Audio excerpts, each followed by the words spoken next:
It's my feel-good breakfast show.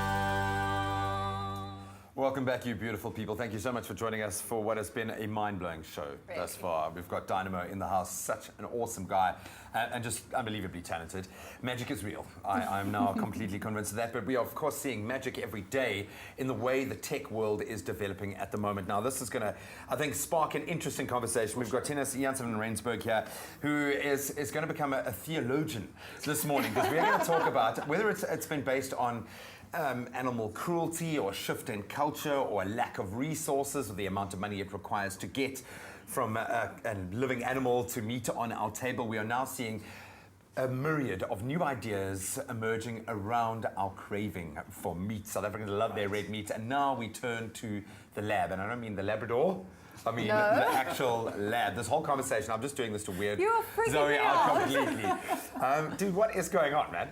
Lab-grown meat. Lab-grown meat. What is that? We're basically in the age of lab-grown meat. It's going to be on our tables within the next couple of years, I'm pretty sure. So this is meat, obviously grown in a laboratory, and the way they do it is they have these tanks, and they use the base cells within muscle tissue. They put it in the tanks, and then with some sugar, some oxygen, and some other nutrients, it grows like normal meat would. Just a spoonful of sugar will go the meat in the lab. Will this ever reach a point where it gets approved to go onto the shelves? I think it would. There's a lot of people obviously debating the ethics around it and the impact it will have on the environment and so on.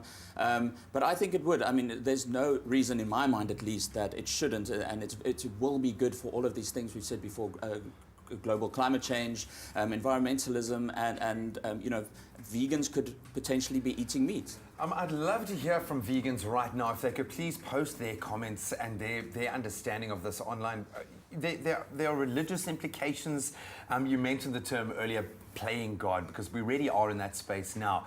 Is it just science, or should we just be making it about science, do you think, or is this something that does plug into a much bigger cultural element? I think it will have a big cultural element. You know, we do have disagreements in terms of how we think about certain foods, and whether it be for religious or cultural reasons. There are kind of debates going on around the world. And in the religious community, for example, Jewish people and Muslim people are thinking, is this going to be halal and kosher?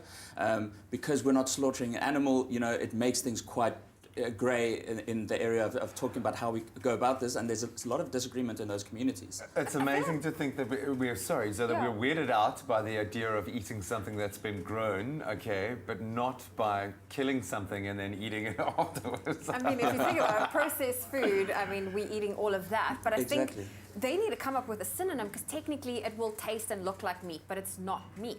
Well, technically, it is meat. It's sheet. It's going to be called sheet. Okay. Awesome stuff, man. This is going to spark such a wonderful conversation, but also a very interesting new era in food production. How do you feel? Would you ever eat synthesized meat?